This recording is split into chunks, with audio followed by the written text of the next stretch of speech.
Hi friends, welcome to Kalavathi village foods. இப்போ வந்து முட்டை வச்சு முட்டை பனியாரம் பண்ணியிருக்கேன். அது எப்படி செய்கிறேன்னு காட்டுறேன். வாங்க வீடியோக்கு போவோம். வீடியோ நீங்கள் ஸ்கிப் பண்ணாமல் பாருங்கள். இதுக்கு வந்து 2 வெங்காயம் நைஸாக கட் பண்ணி வச்சுருக்கேன். 3 பச்சை மிளகாய் அதுவும் சின்ன சின்னதாக கட் பண்ணி வச்சுட்டு, ஒரு பாதி தக்காளி, 5 முட்டை, நம்ம கொத்தமல்லி வந்து தேவையான அளவு, அதுவும் நிறையா சேர்த்துக்கிட்டாலும் நல்லாயிருக்கும். இந்த மாதிரி கட் பண்ணி வச்சுருக்கேன். இதுக்கு வந்து ஃபஸ்ட்டு வெங்காயத்தை வதக்கிக்கணும். அதுக்கு ஃபஸ்ட்டு நான் என்ன பண்ணுறேன், கொஞ்சமாக 1 டீஸ்பூன் அளவுக்கு எண்ணெய் விட்டு, எண்ணெய் அதிகம் தேவை கிடையாது, விட்டு இதை வந்து வெங்காயத்தை வந்து வதக்கிப்போம். இது ரொம்ப நாள் வதக்கணும்னு அவசியம் கிடையாது, லேசாக நீங்கள் வதக்கினாவே போதும். ஏன்னா நம்ம வந்து இந்த பனியார சட்டியில் தான் நம்ம வந்து வைக்க போகிறோம். அப்படிங்கும்போது இது கொஞ்சம் வதக்கிட்டு வச்சோம்னா கொஞ்சம் சீக்கிரமாகவே உங்களுக்கு ரெடி ஆகிடும். இப்போ இதோட வந்து 1 டீஸ்பூன் அளவுக்கு உப்பு சேர்த்துக்கிறேன். உப்பு சேர்த்து வதக்கும்போது சீக்கிரம் இந்த வெங்காயம் வதங்கிடும். வெங்காயம் கலர் மாறணுங்கிற அவசியம் கிடையாது. இப்போ இதை வதக்கிட்டு இதுக்கு வந்து நான் வந்து 3 பச்சை மிளகாய் சேர்த்துருக்கேன். அதையும் சேர்த்து இதோட நான் வதக்கிக்கிறேன். இதுக்கு வந்து 5 முட்டை எடுத்து வச்சுருக்கேன். 5 முட்டை வந்து உங்களுக்கு வந்து முட்டை வந்து எந்த அளவுக்கு வேணுமோ, கூட வேணாலும் சரி அல்லது குறைச்சி வேணாலும் சேர்த்துங்க. அதுக்கு தகுந்த மாதிரி வெங்காயம்லாம் நீங்கள் கம்மி பண்ணிக்கலாம். இப்போ இதோட இந்த பச்சை மிளகாய் சேர்த்து வதக்கிக்கிறேன். ஏன்னா நம்ம பெப்பர் பவுடர் சேர்க்குறதுனால பச்சை மிளகாய் 3 சேர்த்துருக்கேன். காரத்துக்கு தகுந்த மாதிரி நீங்கள் சேர்த்துங்க. இது வதங்கிட்டு இதோட வந்து கொஞ்சம் மஞ்சள் தூள், அதுவும் 1/2 டீஸ்பூன் அளவுக்கு மஞ்சள் தூள் சேர்த்துப்போம். அது வதக்கிட்டு 1 டீஸ்பூன் அளவுக்கு பெப்பர் பவுடர் சேர்த்துக்கிறேன். சேர்த்து இதை வந்து வதக்கிட்டு உடனே நீங்கள் ஸ்டவ்வை ஆஃப் பண்ணிடலாம். ரொம்ப நாள் வதக்கணும்னு அவசியம் கிடையாது.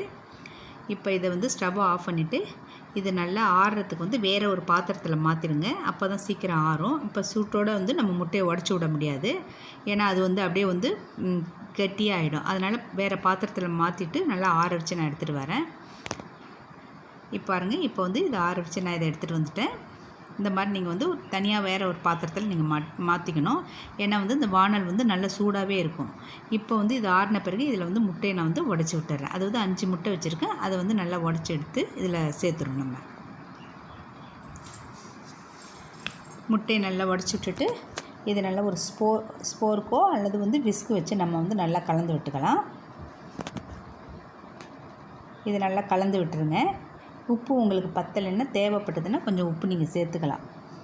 ஆனால் செக் பண்ணி பார்த்துங்க உப்பு கரெக்டாக இருக்கான்ட்டு. பத்தலைன்னா 1 டீஸ்பூன் அளவுக்கு, அது கொஞ்சமாக கையால் கொஞ்சமாக ஒரு 2 சிட்டிக்கு அளவுக்கு நம்ம சேர்த்துப்போம். இப்போ இதோட கொத்தமல்லி நிறைய சேர்த்துக்கலாம், அந்தளவுக்கு டேஸ்ட்டாக இருக்கும். பாதி தக்காளி வந்து கட் பண்ணி வச்சுருக்கேன். சின்னதாக இருந்தால் 1 வச்சுங்க, ஏன்னா தக்காளி ரொம்ப தேவையில்லை, புளிப்பு இது வந்துடும்.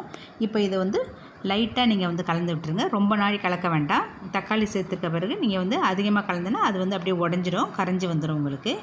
இப்போ வந்து ஒரு இந்த பனியார சட்டி இருக்கு பாருங்கள், அதில் வந்து இதை கொஞ்சம் எண்ணெய் விட்டு, அது வந்து ஒரு 1/4 டீஸ்பூன் அளவுக்கு எண்ணெய் விட்டுங்க. எண்ணெய் தேவைப்படாதவங்க சும்மா தடவி விட்டுக்கிட்டாவே போதும் உங்களுக்கு. எண்ணெய் அதிகம் இதுக்கு தேவை கிடையாது. இப்போ இந்த கலக்கி வச்சுருக்க இந்த முட்டை கலவை வந்து நீங்கள் வந்து கொஞ்சம் 3/4 அளவுக்கு விட்டுருங்க. இந்த குழியில் வந்து 3/4 அளவுக்கு விட்டிங்கன்னா அது நல்லா மேலே புசுன்னு நல்லா வந்து வெந்து அப்படியே நல்லா மேலே வந்துடும். இப்போ இது எல்லாத்தையும் நான் வந்து ஊற்றி எடுத்துகிட்டு வந்துடுறேன். நான் ஊற்றிட்டு ஒரு 2 நிமிஷம் அப்படியே இருக்கட்டும். உங்களுக்கு வந்து நடுப்புறெல்லாம் பாருங்கள், இந்த நல்லா சூடாகி நல்லா வெந்து வந்துருச்சு. இப்போ இதை வந்து நம்ம அப்படியே திருப்பி போட்டுக்கலாம். ஒரு ஸ்பூன் வச்சுங்க, ஒரு ஸ்டிக்கு மாதிரி வச்சுக்கிட்டு அப்படியே நீங்கள் அப்படி இதில் குத்தி எடுத்தாவே உங்களுக்கு கரெக்டாக வந்துடும். இந்த மாதிரி எல்லாத்தையும் திருப்பி போட்டுடும். இது ஃபஸ்ட்டு வேவ் தான், அதெல்லாம் நீங்கள் திருப்பி போட்டுங்க. இந்த மாதிரி நீங்கள் செஞ்சு கொடுக்கும்போது குழந்தைங்கள்லாம் நல்லா விரும்பி சாப்பிடுவாங்க. டிஃபன் பாக்ஸ்லேயே நம்ம வந்து வச்சு கொடுக்கலாம். உங்கள் காரம் ரொம்ப தேவையில்லைங்கிறவங்க, சின்ன குழந்தைங்க சாப்பிட்றாங்க, நீங்கள் பச்சை மிளகா வந்து ரொம்ப நைஸாக போட்டுங்க. இதை அடிக்கடி நீங்கள் அப்படியே திருப்பி விட்டுங்க. மறுபடியும் கூட நீங்கள் திருப்பி போட்டுக்கலாம். இது நல்லா வந்து சாஃப்டாக இருக்கும். கொஞ்சம் கலர் மாறினாலும் சாப்பிட்றதுக்கு வந்து நல்ல டேஸ்ட்டாக இருக்கும். இதில் வந்து நல்ல ப்ரோட்டீன் அதிகமாக இருக்குது. ஒரு கலப்படம் இல்லாத உணவு வந்து இந்த முட்டை. இது குழந்தைங்களாம் நல்லா விரும்பி சாப்பிடுவாங்க. இந்தமாரி செஞ்சு கொடுத்தா எல்லாருமே நீங்கள் சாப்பிட்லாம். முட்டை அடை நம்ம ஊற்றி கொடுக்குறோம்.